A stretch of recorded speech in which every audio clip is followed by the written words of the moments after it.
자, 세 번째로는 이제 기획안, 보고서, 기한문을 빠르게 만드는 5가지 실전 노하우. 자, 맞습니다. AI를 가지고 업무에 활용하는 방법은 정말로 다양합니다.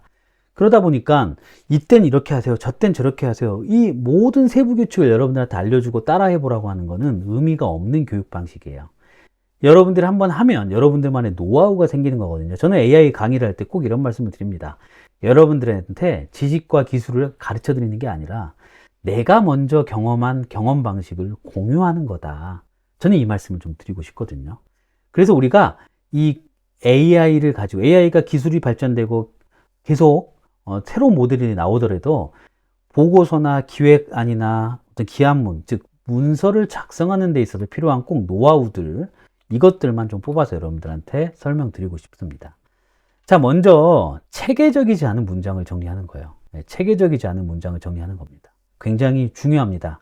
왜냐하면 우리가 글을 못 쓰는 사람들, 그리고 생각이 너무나 많아요. 근데 그 생각이 많은 걸 정리하지 못한 사람들이 많습니다. 특히 우리 기획안, 보고서, 기한문 쓸 때 내가 하고 싶은 건 이런 건데, 이런 말을 하고 싶은데 막상 글을 쓰려면 써지지가 않는다는 거죠. 그래서 우리가 챗 GPT한테 쭉 한번 물어보겠습니다. 자, 챗 GPT한테 그냥 생각의 파편입니다. AI는 제가 이제 생각하는 거예요. AI는 공급자 중심에서 수요자 중심으로 바뀌어야 함.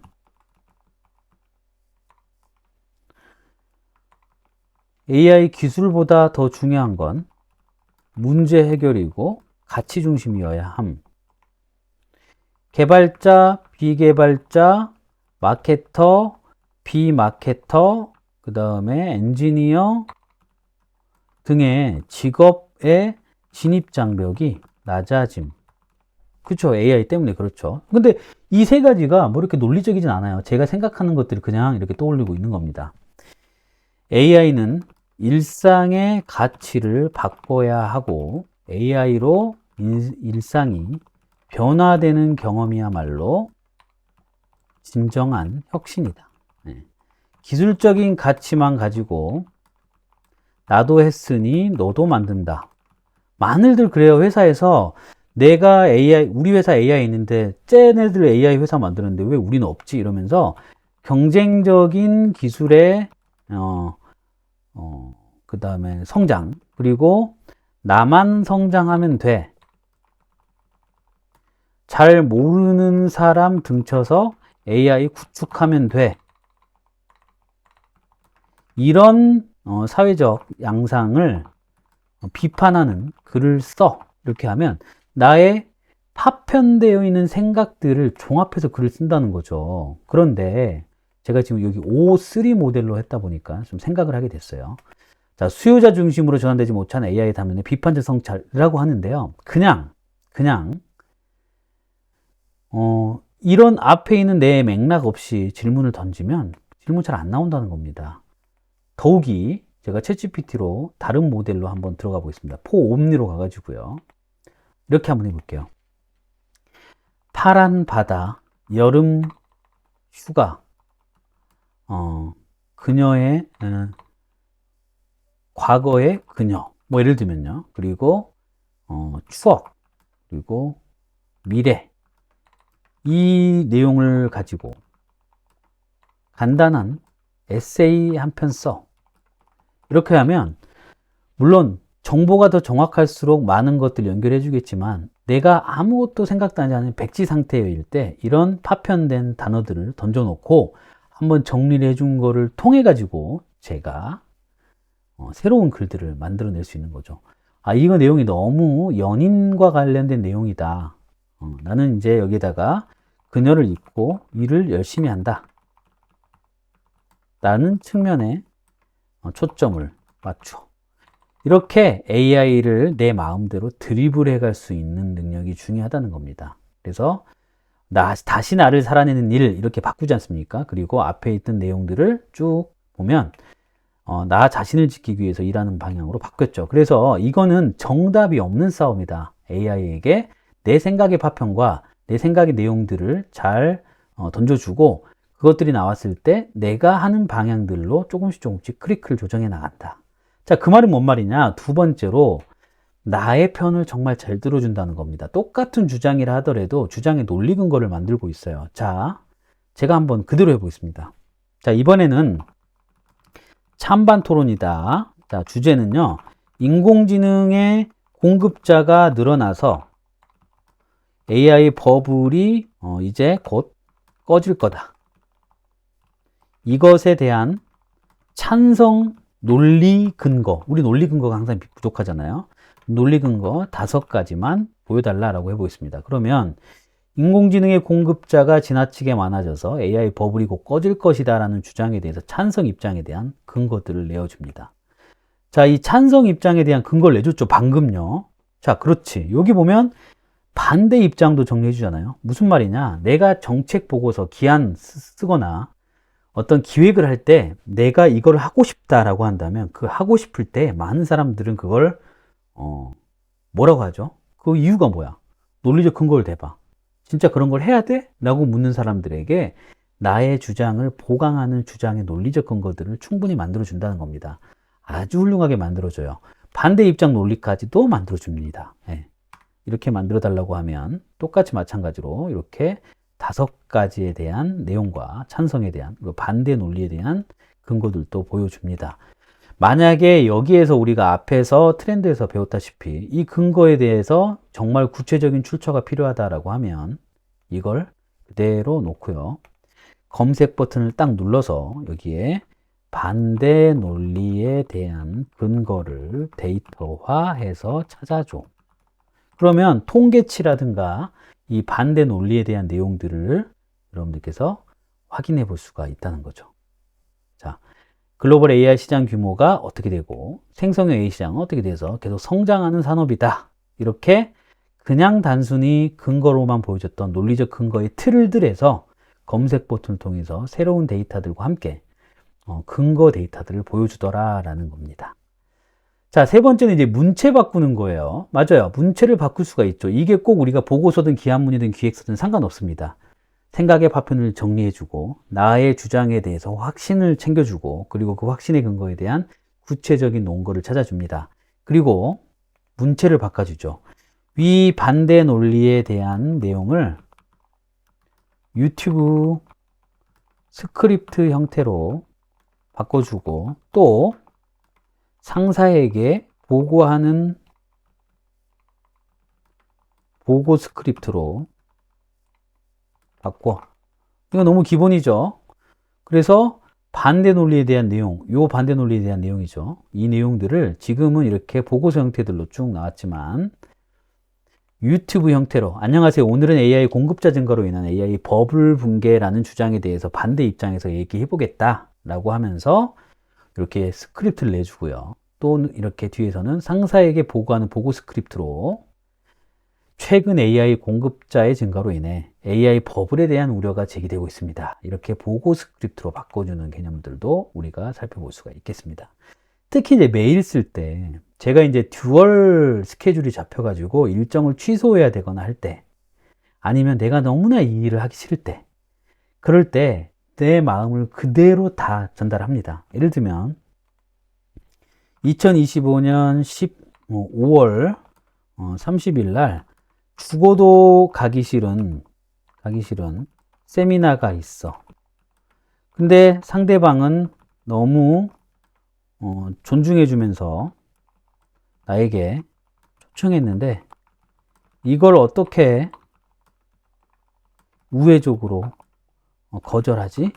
이렇게 한번 하고 검색 버튼을 끄겠습니다. 그러면 쫙 눌러보면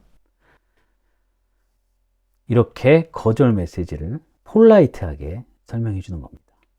아쉽게도 이미 오래전부터 조율된 일정에서 부득이하게 이런 말들을 잘 쓰시는 분들도 있는데 쉽게 안 나오시는 분들 있잖아요. 그런 분들은 AI를 통해서 도움을 받아보시길 바라겠습니다. 자, 그리고 네 번째는요. 네. 자, 그리고 네 번째는요. 정보를 통합하여 새로운 문서 만들기입니다. 즉, 이제는 그냥 내가 하고 싶은 말을 던져주고 LLM이 대답을 하게끔 만들면 안 된다는 거예요.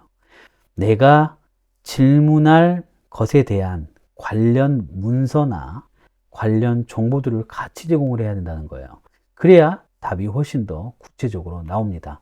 만약에 제가 이게 허깅페이스라는 곳에 가가지고요, 모델즈를 딱 눌러보면은요, 여기에 모델들이 있죠. 제가 이 컴퓨터 비전이라고 하는 AI 기술들이 있는 걸 알게 됐어요. 그러면 챗GPT한테 먼저 정보를 입력해 줍니다. 그리고 검색 버튼 누르고 위 기술들을 아주 쉽게 풀어서 설명해 줘 라고 하면 거짓말을 짓지 않고 이 정보에 대해서 검색 내용을 바탕으로 사실이 좀 뚜렷한 그런 문서의 정보들로 좀 만들어 주죠. 쭉 한번 만들어 보겠습니다. 네, 이 친구는 또 이런 것까지 나오네요. 네. 이거는 좀 뭔가 오류가 있는 것 같은데요. 자, 이렇게 컴퓨터 비전 기술을 쉽게 이해하는 방식으로 설명을 해줍니다. 자, 그리고 나서 나는 교육회사를 운영하고 있고, 이 교육 방식, 교육에 특히 성인 교육, 데이터 분석이나 AI 교육에 위 기술을 접목해서 특허가 있는 사업 아이템을 하나 잡고 싶은데 어떤 아이디어가 있을지 많이 보여줘. 자, 제가 뭐라고 했나요? 이 교육회사를 운영하고 있고 나의 교육의 어떤 특성들을 설명을 해줬죠. 자, 특성들을 설명해 줬습니다. 자, 그런데 지금 검색을 통해서 사실관계에 입각한 컴퓨터 비전 기술에 대해서 쭉 정보를 제가 앞에 넣었단 말이죠. 그러면 앞에 있는 정보와 제 맥락을 바탕으로 얘가 정리해 주는 게 훨씬 더 짜임새가 있겠죠. 자, 그럼 이 기술들을 얘는 알아서 이 AI 기술들, 위 기술과 접목하라고 했으니까 컴퓨터 비전 기술과 성인 데이터 교육이라는 조합을 통해서 사업 아이디어 리스트를 내주는데 이게 훨씬 더 짜임새가 있고 아이디어가 구체화될 거라는 생각을 하시면 됩니다. 그런데 지금 저는 어떤 기술과 저의 사업에 대한 결합뿐만 아니라 기존에 가지고 있는 정보들 어떤 거라도 좋습니다. 즉 기획안 보고서 기한문에 대해서는 주제가 정해져 있지 않지 않습니까? 누구라도 그걸 다 쓰게 되어 있기 때문에 거기에 관련된 정보들이 꼭 AI 기술뿐만 아니더라도 여러분들의 정보와 내가 가지고 있는 맥락들, 내가 가지고 있는 의도를 같이 보여주는 게 훨씬 더 답변에 풍성하고 품질이 높게 되더라 라는 말씀을 좀 드리고 싶었습니다.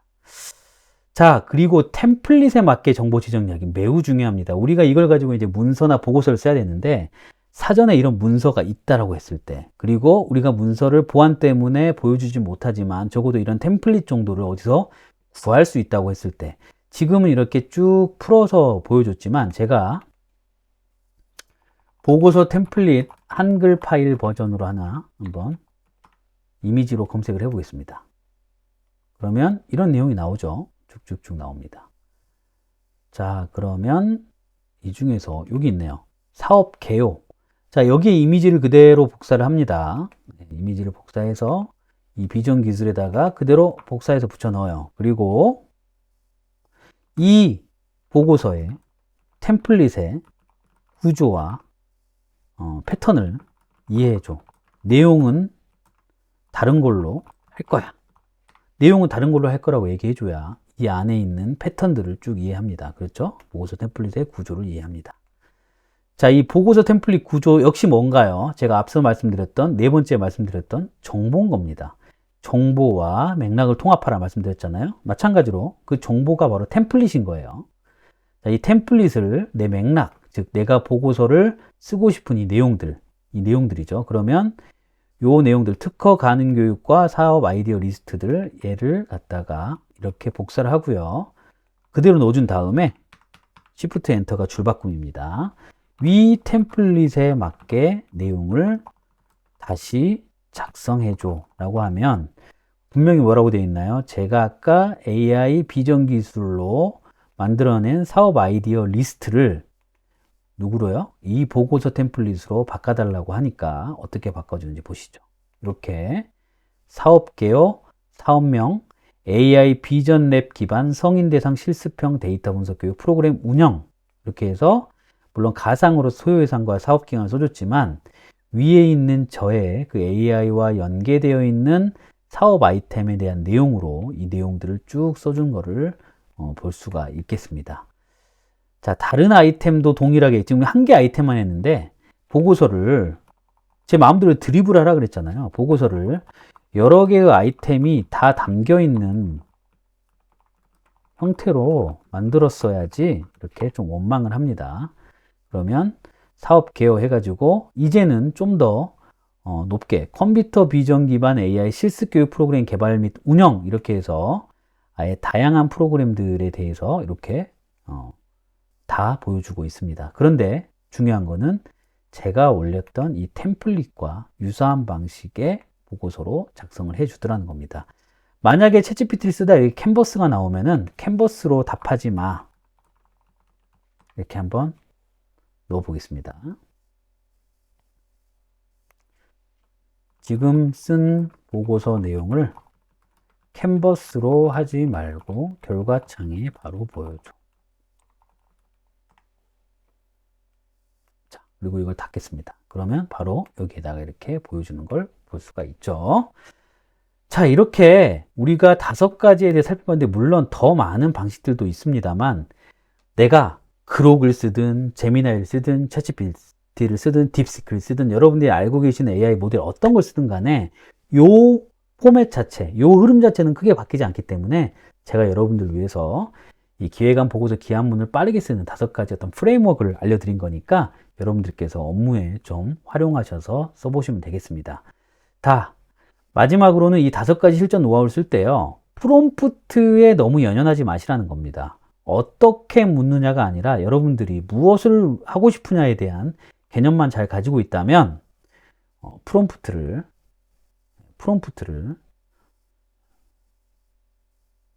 AI한테 물어보셔도 됩니다. 위와 같은 보고서를 쓰기 위해 포맷과 레이아웃을 유지하려면 내가 어떤 내용을 쓸지 모르니까 그 부분을 변수로 남겨서, 변수라는 건 잘 모르실 수 있으니까 그 부분을 빈칸으로 남기고 프롬프트를 작성해줘. 언제라도 다른 내용을 적용할 수 있도록 이렇게 한번 해보겠습니다. 그러면 앞에 있는 내용들에서 이렇게 프롬프트를 보고서 템플릿 생성용 프롬프트를 이렇게 만들어 줍니다. 이렇게 만들어 줘요. 그래서 사업명과 사업기간, 소요기간 입력하라는 내용, 요 복사를 하고요. 그대로 또 프롬프트를 입력한 다음에 사업명에다가 AI 기반 교육 프로그램 개발 2025년 5월부터 90일간, 그 다음에 소요 예산은 3억, 계약 방법은 추천, 이렇게 추천해줘. 이렇게 쓸 내용들은 보면 대괄호로 이렇게 만들어져 있죠. 그리고 추진 변경이 잘 안 되어 있으면 그냥 바로 눌러봅니다.